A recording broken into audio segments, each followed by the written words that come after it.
Welcome to Face2Face. This is a show about change and about what's next. It's a show that wants to ask questions, peel back the layers of our average everyday experience, and go beyond scratching the surface. We interview amazing people with incredible ideas and stories who have done wild, weird, and wonderful things. Remember that imagination shared create collaboration, and collaboration creates community, and community inspires social change. I'm David Peck, and this is Face2Face.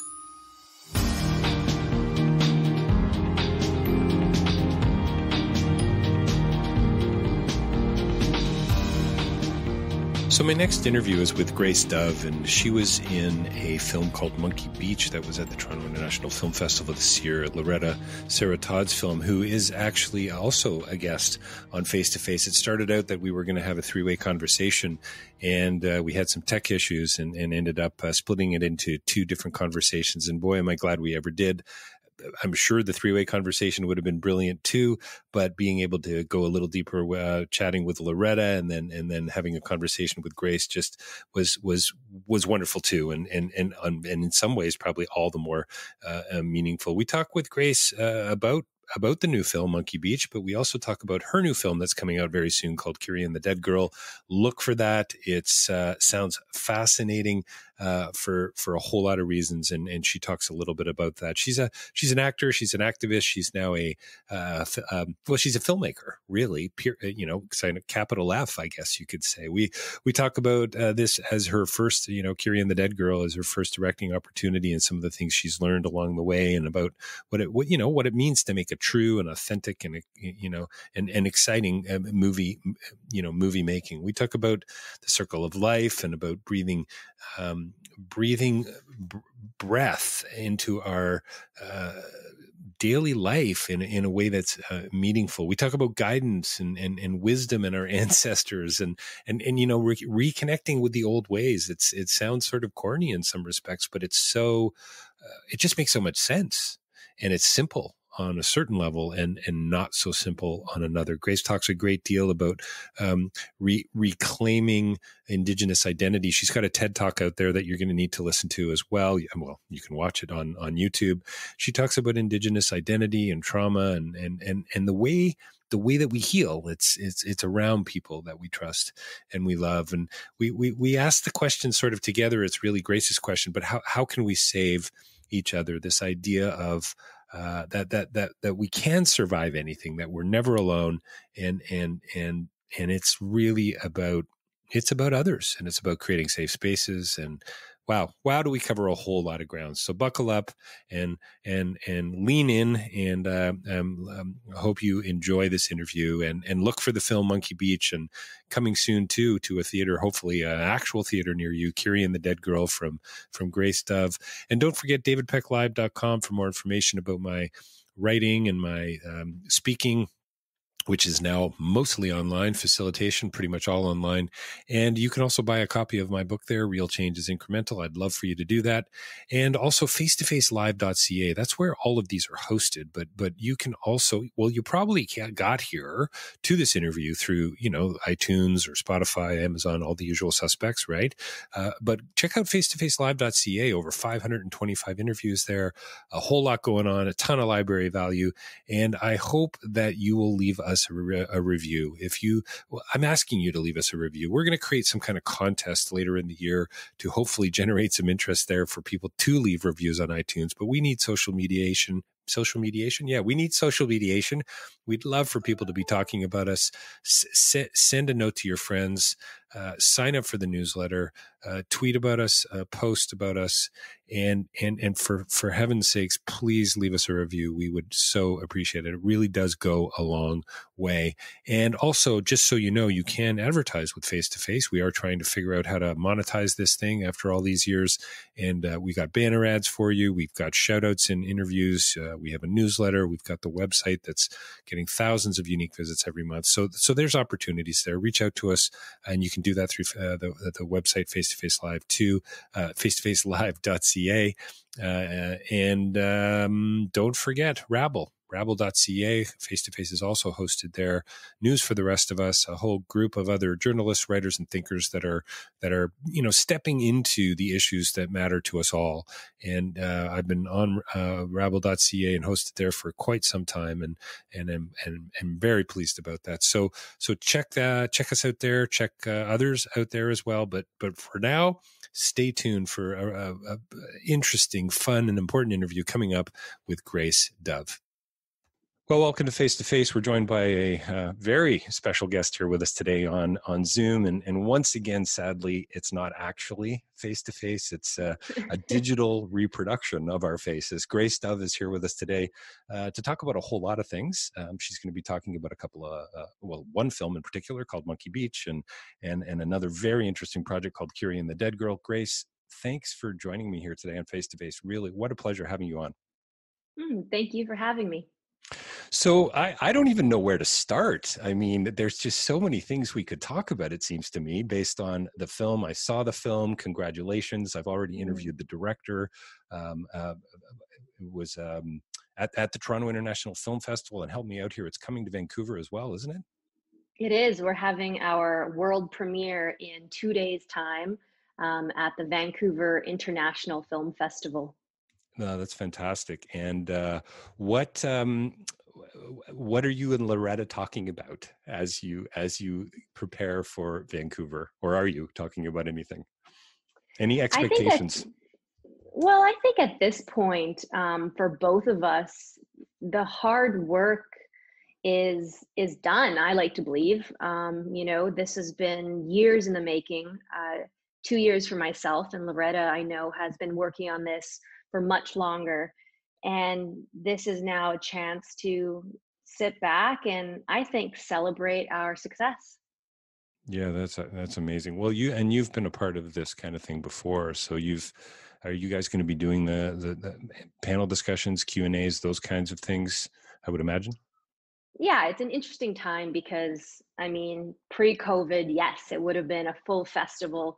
We would have been probably, in talks all day long, all week. And it's just not that way anymore, unfortunately. But I'm still grateful to be able to show the film. And we will be doing an in-person screening for the premiere, which is also very exciting. So yeah, that's amazing.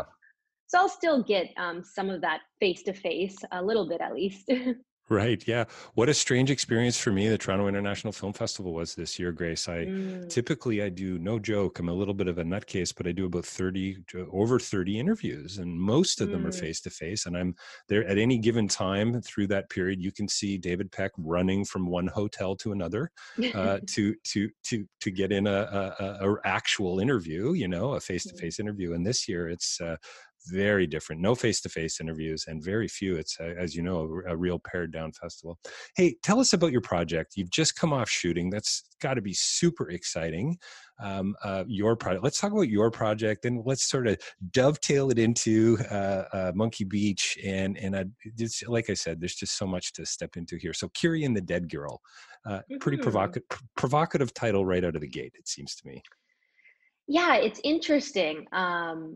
When I first read it, I was a little nervous because for me, even the word dead seems like such a Western term, which is interesting because that really ties into both themes in Curie and the Dead Girl and Monkey Beach, where, we speak a lot about the different realms of spirituality and our relationship with our ancestors once we are done in this life and on this land.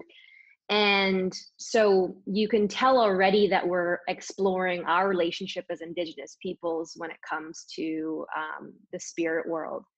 And this story was brought to me and offered to me as my first directing opportunity, which I'm very grateful for. I didn't know that my path would go this way.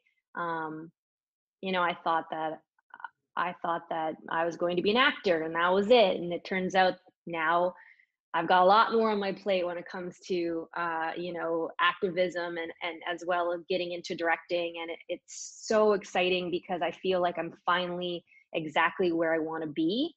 I think it's really going to balance out my acting and help me just see things in a larger picture. It was really exciting to see the whole story, to understand all the characters, all the layers, all the themes. And I feel like finally, I don't know, in a really, like I have a new career path almost. So actor, director, activist, which one comes first? I think that acting came first, but now activism is at the forefront. Yeah, and that's amazing. I'm thrilled to hear you say that, actually, because won't your activism come out in everything you do? I mean, the scripts you choose, the films you direct, etc. Right? Yeah, it's been forced to. I always say that, when I first did The Revenant in 2015, all of a sudden everyone was asking me my opinions on politics and where I stand on this and that. And as a young person, I felt very overwhelmed, and I thought, well, I'm just an actor is what I was Right. thinking. And then, of course, as time went on and as I realized that people need strong voices in the media, they need me to have an opinion. And I'm given this platform, I better take advantage of it. And that's, I feel, around 2015 was when I first kind of started coming into my power and understanding that I needed to have something to say for the people, because that's what they want, and to use it to create positive change. It's so amazing. It's about you've been blessed with obviously talent and vision and all those things, but also celebrity. And I think it seems to me there's some celebrities use it wisely, and some not so much, right? And it's really interesting because I'm a huge U2 fan, and Bono's quite an activist, as you probably know, and he gets criticized for that a lot. And I sometimes wonder about that. Is it about the ego? Is it about the hubris, or is it about that he's actually making some of those other celebrities take note and say, well, maybe I should be stepping in a very particular way? And it sounds be a little more intentional. I've gotten both sides of it. At first I had a lot of people asking me questions about politics. And then when I did start voicing my opinion, then I'd hear, oh, well, she's just an actress. Right. Why are we asking her? Like, I've really I voiced my opinions on some pretty strong issues around Northern BC when it comes to some of the racism that I've faced and some of the issues of Indigenous peoples. And I've become more and more vocal. And as I do, then there's that whole side of it, them questioning, well, why, who am I to be saying these things? And so you just can't, you kind of can't win. All. Yeah, you kind of can't win. Yeah, I mean, there is a certain amount of truth to the choosing your battles, I suppose. I'm not sure I'm comfortable with that metaphor, but it's the point. The point is well taken. Monkey Beach was filmed in northern BC, yes? On the coast, yes. On the coast, yeah. You meant, can we just for a brief second? I love The Revenant, by the way, and you were terrific, and everyone was terrific. Everything about it was terrific. Can you talk just a little bit about that experience? I've heard crazy stories. Are the crazy stories true about the 20 minutes of shooting with natural lights and the conditions and so on? When I say crazy, by the way, I just mean, I guess, extreme. Yeah, extreme. I mean, for me, it's true, authentic, extreme movie making, like all the greats have. I can tell you, even my first day on set was in actually Argentina, and I'm riding a skidoo to set, and I'm wearing 5 layers of clothes because it's freezing. And and then I'm in California in the desert shooting for some of the Pawnee scenes at my village, and literally, like you said, there's 20 minutes of light left, and Shiva goes okay, and Alejandro goes okay, let's shoot. And all of a sudden it's like of all day rehearsals, all day prep, next thing you know, it's like they're pushing me onto my mark and going, action, like, okay. And turn up the pressure to 11. Yeah. And And no, the pressure was so extreme, and I'm standing there. At one point, I was struggling because of that pressure. It was the Mm, first time I'd ever been on set, and I have Alejandro yelling at me, and everyone's at this high intensity, and I'm going. I literally looked at the pyro flames that were going, and I thought, if I mess this up, that's my future and that's my wow. dreams Wow. burning in flames. Like, it was that level of Wow. intensity. So Wow. for me to start there, now 5 years ago, I think it set me up to have no expectations and to go into everything just full force and ready for anything. It probably you'll look back, and maybe you already do. It's going to make you a better director. Talk about, existentially, and literally you were Mm-hmm. tossed in. You had to Mm-hmm. choose, you had to step into that in a Mm-hmm. significant way and make sense of it. And you did. So that's an amazing thing. Can we go back to that comment? You talked about dead and a Western term, and I think you have a great line at the beginning of Monkey Beach where Mm-hmm. you say something like, and let me just see, why did the dead get to be so honest, I believe, is something that you Mm-hmm. say. And that's Mm-hmm. a really interesting phrase. I've studied a lot of philosophy. I've spent my life actually reading it from a very young age, and then I went into it formally. Can you talk a little bit about that from a First Nations perspective? Because that might not mean something to many of us. I mean, that's the beauty of film and of, scripts, is that it might mean something to me and something completely different to the writers and to the director and to the author. We may all interpret it completely different. The point is, as an actor, is to make my own choices and to go with it fully. My interpretation of that is that I know in my life, it's so easy to filter everything that we say at least once through your own mind, and to filter it more times, and to start kind of conditioning ourselves to say things depending on who we're talking to. Uh, Whereas, because maybe you're scared of judgment, or you're scared of their opinions, or you're scared of ultimately, I don't know, death. So for when I say that in the movie, I'm saying, why do the dead get to be so honest? It's because they don't have those fears that they're going to be hurt. They're already in that other world. So they can speak freely and openly and help guide me as still a physical being on this land. And would you say the sort of the takeaway, and again, like to your point, I mean, isn't it wonderful how one person can come out of a theater and have a different interpretation than another on a film, and how things can work on a tacit level, and you come back to them years later. I love that about any great film is layered, and any great story is very layered, like Monkey Beach. Um, is there a comment about wisdom there as well? Do you think, a comment about right out of the gate at the beginning of the film, hey, I got to pay attention. Apparently the Hmm. dead are a lot wiser than the living. Maybe there's Hmm. something we can take away from that. Does that make sense, Grace? And it speaks to, also, there's that journey. As Indigenous peoples, we talk a lot about the circle and the journey Mm, of our life. And so, babies and young people, when they're first born, are close to the spirit world, as well as elders and our folks that are nearing the end of their life. So they're really connected to the spirit world. Now, between death and life, what is that journey there? That's the spirit world. And we don't know. I mean, we can't know what happens in that transition. So I think that there's definitely, learning. Like, imagine, what is that last moment before you die, when supposedly your life flashes in front of your eyes? What are all those teachings? All of a sudden, they're there. I'm sure they land, and you realize, oh, like, that's what all that meant, or that's what my life was about, or that's what my purpose was about. And so we don't know what that is. Only those in the land of the dead and the spirit world will know that.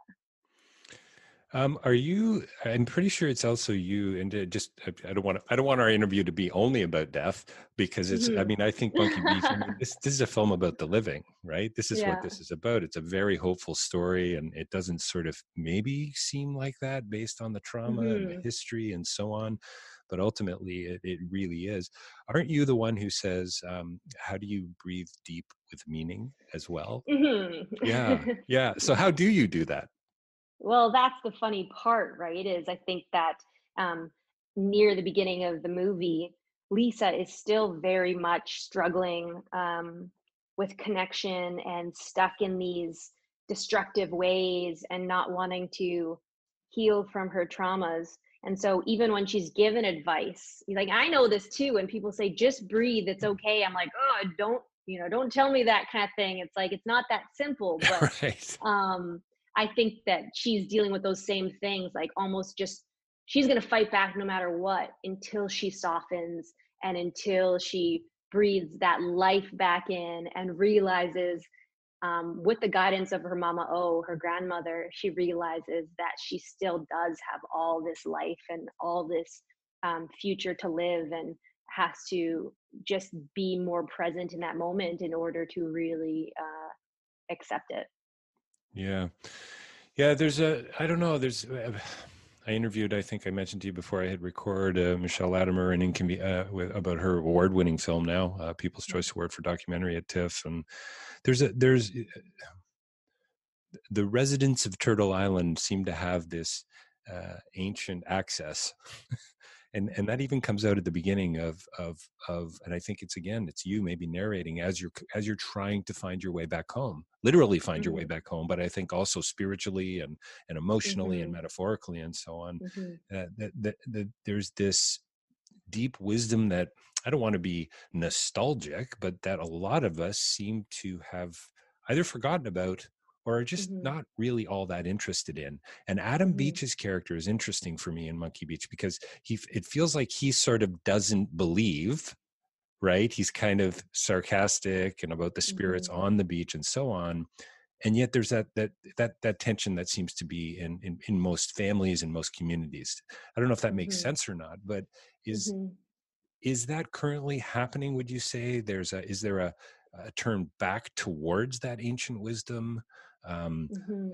that access, or is it about honoring it? I mean, there's a few questions buried in there, Grace, Hmm. but I'd love to hear what your thoughts are.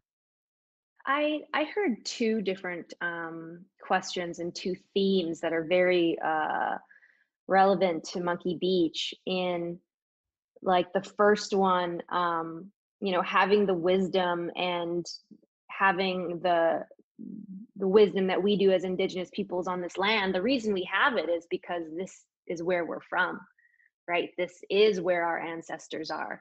And that's a big part of the movie, is that's why Lisa has to go home. That's why she has to go back to Kitimaat, to her people, because that's the only place that she's going to heal. And I think that um, Monkey Beach is very much uh, a positive movie. I know that it touches on issues, but for me, I think it's extremely hopeful.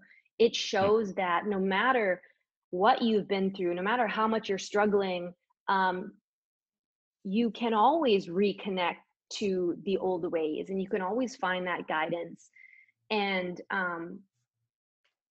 that's why I think that this film is truly hopeful, because it's going to show young people that no matter where you are in your life, you can always kind of press pause, take a deep breath, go home, and reconnect to our ways. And so then leading into, say, a character like Uncle Mick, that's played by Adam Beach, I was so pleasantly excited and surprised by that role as well, because I wasn't there for that, a lot of that filming, right? Because he does scenes with the younger version of me. Right. So when I actually saw that scene, when I saw a couple scenes where they bring in topics of some of the real traumas that we have faced as Indigenous peoples, including residential schools, when that's just lightly all of a sudden brought in, it makes me go, oh, my body tenses up, and I Mm, feel that, that tension, as we all do when someone brings it up at the coffee table, But that's the interesting thing, that we are truly, like you said, that we are really facing in our lives and in our families at this point, because it depends on how you deal with trauma. And some people want to put it under the rug and say it's in the past, whereas other people want to be able to bring it up and talk about it. And I think, for me, I think it's important that we talk about these things. We have to. We can't just get over it. It's not just a thing of the past. I can mm. speak from experience that in my heart and my spirit, I'm still struggling with, traumas that my family has faced for generations. So that is very much there. So it's not over.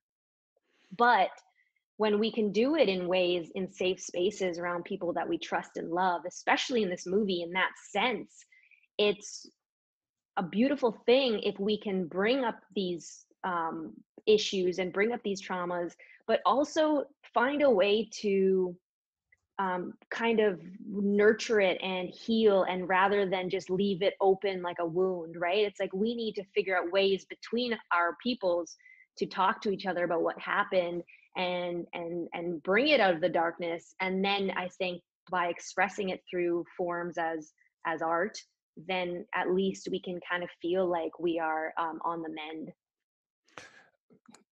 Should be the title of the book that you're going to write, On the Mend. Love it.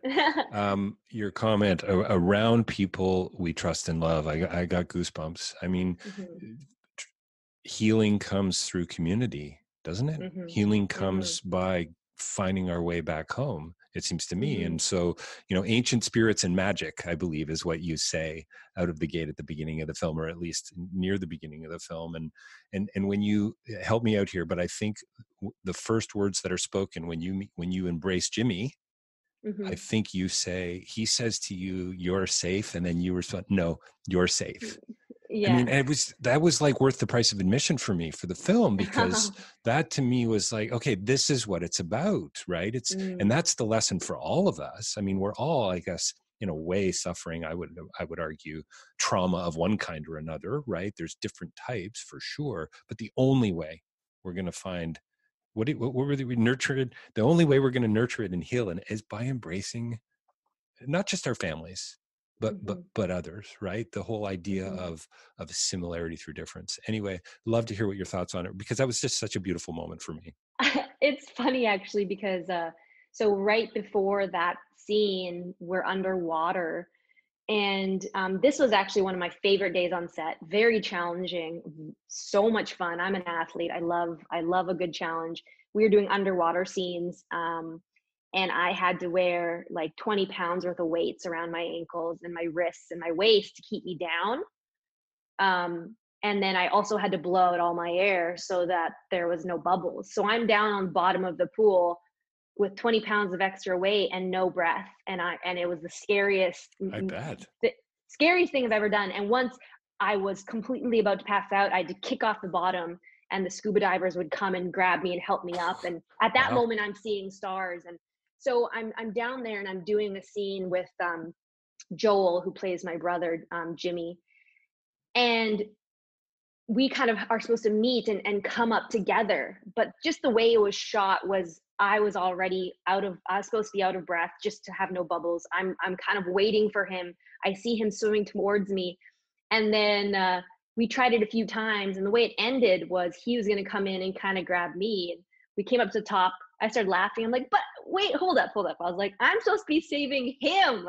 Like, it looked like he was just saving me. So we kind of Right. went back and forth. Finally, we landed on, I think we saved each other.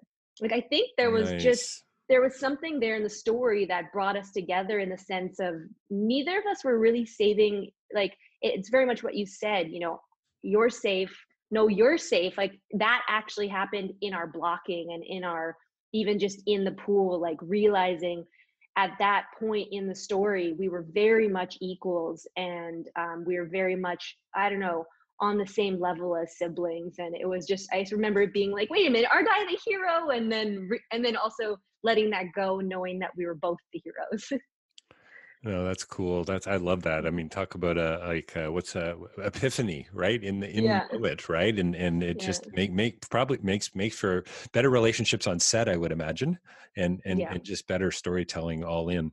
I want to ask you about reclaiming Indigenous identity, because I know it's something that Hmm. you've spoken a great deal about, and I think you mentioned it's something that you're really focusing, kind of your only message these days. Hmm. Again, pulling from the film, I think it's connected to this idea of ancient thinking and wisdom and so on. How do you concentrate on nothing and everything at the same time? Well, I think that in today's world and how busy things are, I mean, I can tell in my own mind, how cluttered it can be when it comes to cell phones and email and Instagram and Twitter and all these things.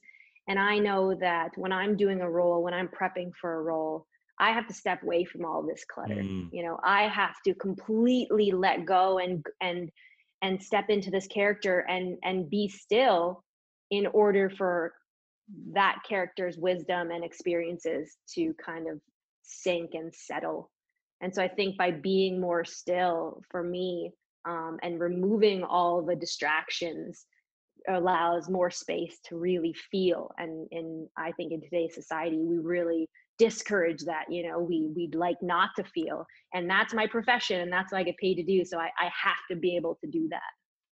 yeah, it's like it's just one massive distraction Hmm. sometimes, right? It's a Hmm. huge to-do list. I got one sitting right here, right? And Hmm. all these distractions that are around us. How I mean, I when Loretta and I were chatting, I asked her about that a couple of times. I think I came back to that. So tell me again, Loretta, how do you concentrate on nothing and everything at the same time? Yeah. But I think there's something deeply philosophical, existential, spiritual, and anciently profound about that. And again, another one of those worth the price of admission things, Grace. Hmm. So thanks for that. Hey, just on a bit of a lighter note, I think it's your dad who gets to say to your mom, smoking is worse than coffee.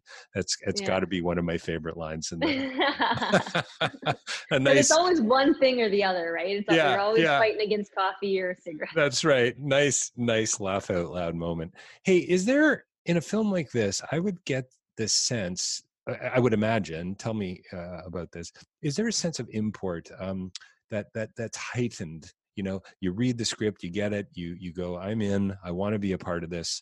Hmm. That there's as you get deeper in, you go, holy cow, there's more going on than meets the eye here. Yes, this is a film. It's going to be entertaining. It's going to be at festivals, but we are telling a counter narrative Hmm. here. We're telling a new, more profound story. Thomas King would say, stories are all we got. So, can you speak about that sense of importance around a story like this, Grace?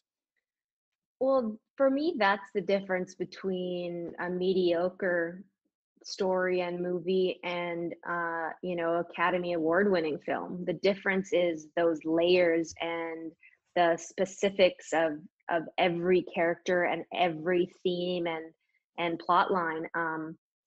You know, when I first get into a character, it's I dive right into the history, and I dive right into this character's peoples and where they're from.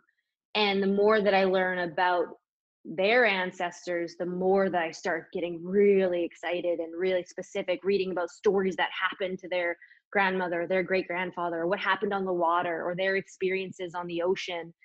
And yeah, for me, that's everything. I mean, that makes the difference in my performance and makes me feel really connected to that character. And that's why, going back to representation and Mm, why I'm so passionate and vocal about it, is because, in previous experiences, I've gone onto sets, and had to stand up for my character and say, this isn't actually quite right. This is actually not historically correct for these people. I've had to, say that this is too surface level for this Indigenous character. hmm. when it comes to what they wear or the tattoos they have or even what they say in the film.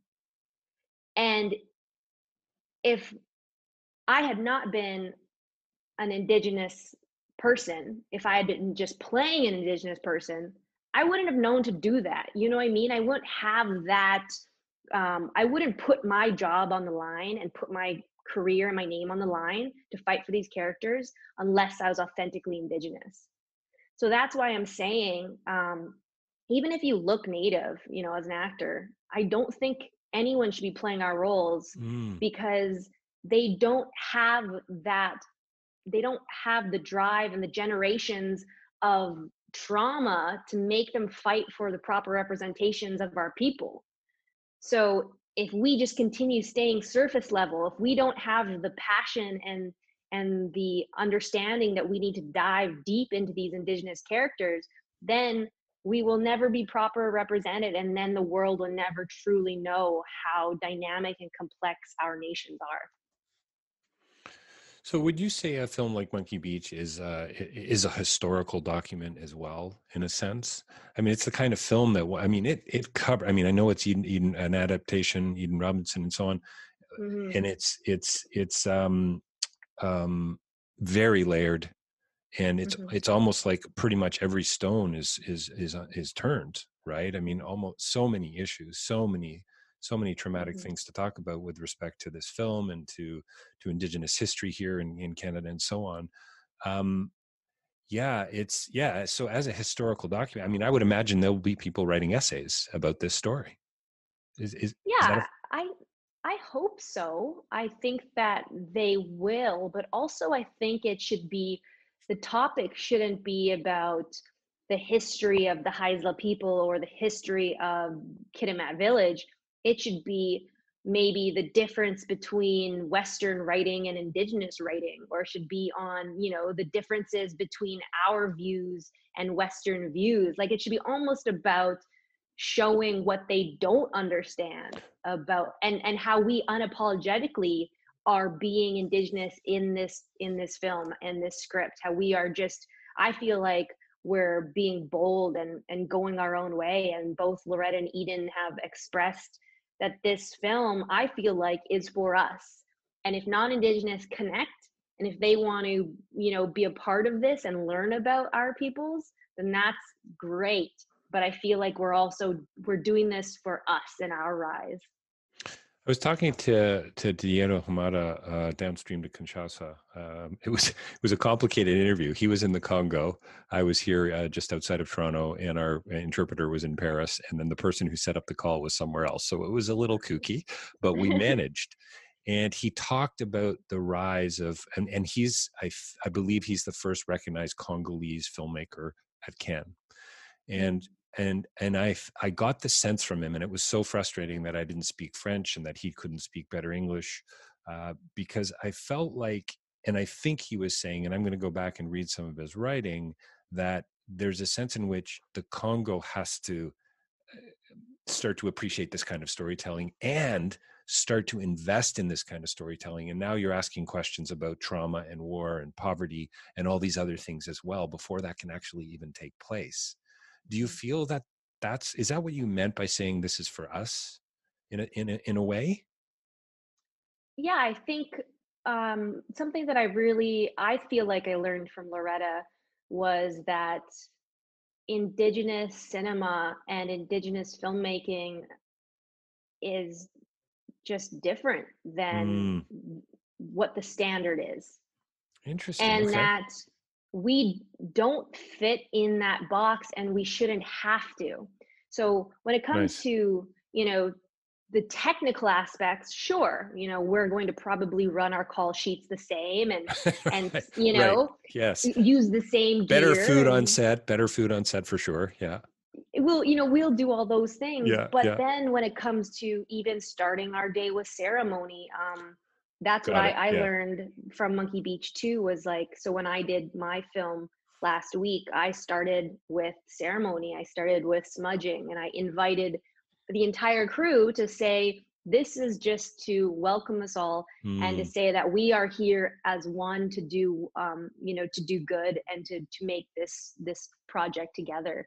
And so I think that in that sense, like, we don't need to fit into the ways that movies have been made up until now. We can do our own thing. And if anyone else wants to come along and enjoy the ride, they can. But I think that's what I mean is we are recreating what movie making is.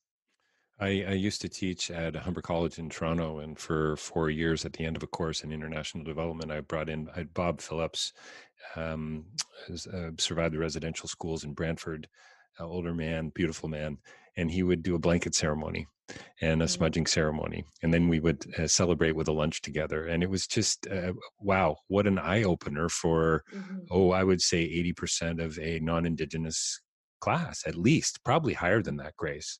And I guess that's where I was going with, this is a historical thing.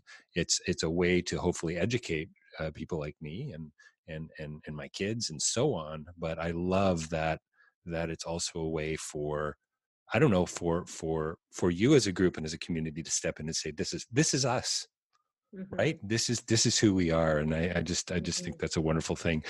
Can you connect that to, I mean, it's all connected, I suppose, to the notion of reclaiming Indigenous identity. Mm-hmm. I saw a talk online. Can we do a little shout out for that talk online, actually, right now? Mm-hmm. And then let's talk about Definitely. your film coming up as well, and more. I'd love to hear more about Kiri and the Dead Girl before. Sadly, we're going to have to wrap up soon. Oh man. That's usually what Yeah, I so say near the end of the. so many things. I know, eh? So I did I did TED Talk, my first TED Talk Nice. on reclaiming Indigenous identity in Hollywood. And that was actually 2 weeks before I went up to film Monkey Beach in Kitimat. Mm, And at that point, that was a real pivotal moment for me because I was feeling a lot of heaviness, I think, in my heart after years of on this acting grind. At that point, I'd been in Vancouver already for goodness, almost 8 years, and I was feeling heaviness because I could feel how far we still had to go in the mm, industry, and how I was constantly being asked to lessen my indigeneity, to be less indigenous, to fit into this mold that they were looking for. The two braids, but a little bit of an accent, but not too much, and like just always having this wow. idea of what an indigenous woman should look like. And I mean, that's not me. I mean, I live in Vancouver. I grew up in Prince George. I'm a modern Indigenous person, right? And I've got so many different sides to me, and I just felt like I wasn't getting what I needed from the industry. I wasn't feeling respected or acknowledged even, and I wasn't about to spend my life in roles that hurt us, Mm, because my work and my craft is supposed to be healing for me. It's supposed to make me feel good. And at that moment when I did that TED Talk, I didn't feel good about my work. Um, I mean, when I was actually on set with the roles I did choose, I was proud of that. I'm proud of The Revenant. I'm proud of how it ends. But it was all the work, the no's I had to say, the strength I mm, had to have to say, no, this doesn't represent us properly. And I felt like, I felt like I was just constantly fighting to be seen in a good way. And so at that moment, I just thought, I don't know if the industry is where I need it to be, and if this is my purpose. So when I made that TED Talk, when I was writing it, I actually let a few people read it, and they were nervous for me because they thought maybe I was being too vocal, having too much of an opinion about the industry, and kind of calling, for me, I say I was calling them in. I was asking Hollywood to do better. I was mm. asking the industry to do better. But in that, I mean, it's still a bit bold, right? So For people were me, so were people afraid for your career in a sense, like that you might be, yeah, yeah. I think that they just weren't yet used to Indigenous women standing up and having this type of opinion and voice. And that's what I'm about. That's, I've been encouraged, and I want to encourage other actors and Indigenous people to have a voice. And so I knew that this was so much bigger than me. And so doing that presentation, showing it to, my representation, showing it to people in the industry, and just saying, this is who I am and this is what I'm fighting for. And either, you support me and you jump on board, or you move to the side. A little nice segue into near the end of Monkey Beach, and help me out if I'm getting this right or not. But doesn't karaoke say something about everyone looking away? And Yeah, it's time that we did something. And exactly. it's not about your past. It's not what you've done. It's about what you do. And that, again, we kind of come full circle, right? And there's a wisdom in that. There's an intentionality in that. It's about choices and being responsible. And how was the TED Talk received? Oh, I still, I have people coming up to me, I'm no joke, at the park going, I saw you present at TED Talks 2 years ago. I still think about it today. Amazing. I got a keynote manager from it. I've been presenting all over Canada for the last couple of years on different topics around my experiences in Hollywood and as an Indigenous person. And it's opened up so many doors, and just proves that when you have a strong opinion and you want to create change, it will be received by those that it's meant to be. Yeah, that's amazing. Congratulations on that. Hey, just in the last couple minutes, Grace, and I'm annoyed that the interview has to come to an end. But again, I'm so glad you joined us here on Face to Face. And just a real quick shout out for those of you who are listening. If you've enjoyed what I'm doing here on the show and this interview, please like us on iTunes or YouTube or wherever you're listening or watching. Grace, tell us about Kiri and the Dead Girl. You've wrapped. You're in post. Your festival tour, you hope, coming up in 2021, I'm imagining. Can you tell us anything about the story, or is that, or will they? Yeah, have you signed documents as the director? I think we're very open to sharing the journey, because it's all so healing for us. The story is based around and inspired by a Tlingit artist, Kiri Geen, and her friend Christopher Logan wrote the script for it. And I came on board because it resonated and hit my heartstrings very close to home. I think that we share a lot of similar traumas across a lot of Indigenous families and communities when it comes to loss. It's just the realities. And so a young girl, she loses her mother, and through her culture and through reconnecting with her Indigenous identity, she is able to heal. And I think that the message alone is so important, because so many of our ties to our family and so many of our family lines have been broken because of the generations of violence. And so if I can share with young people that they are never alone, that they have the guidance of their ancestors, and if they connect with their culture, then they can survive anything. And I just think that's the type of message that I want to create. And also just creating safe spaces for young people to express themselves when it comes to acting and being on set, because that was me 10 years ago starting out, and I had mentors. There's I'm not the first one to be doing this fight, and I recognize and acknowledge that. I don't ever want anyone to think that I'm claiming to be the first one, because I know Loretta and Doreen Manuel and Jennifer Podemski, and the list goes on and on of women that I look up to that have already fought for me to be here in this position. So I just want to kind of carry that on and keep that momentum going, and make safe spaces for the next generation of young people. Wow, there's about 10 or 12 things we could quote you on there in the last 90 seconds. So I think that's a beautiful way to end. But this idea, just being never alone and surviving anything and creating safe spaces for young people. It's amazing. I can't wait to see the film. And again, congratulations on Monkey Beach. And what a pleasure having you on the show today. We've been talking with Grace Dove here on Face2Face, and really looking. Maybe we can do a part 2 for when Kiri and the Dead Girl comes out. Grace, what do you think? I'd love that. Definitely. Thanks again for joining us here today. Thank you.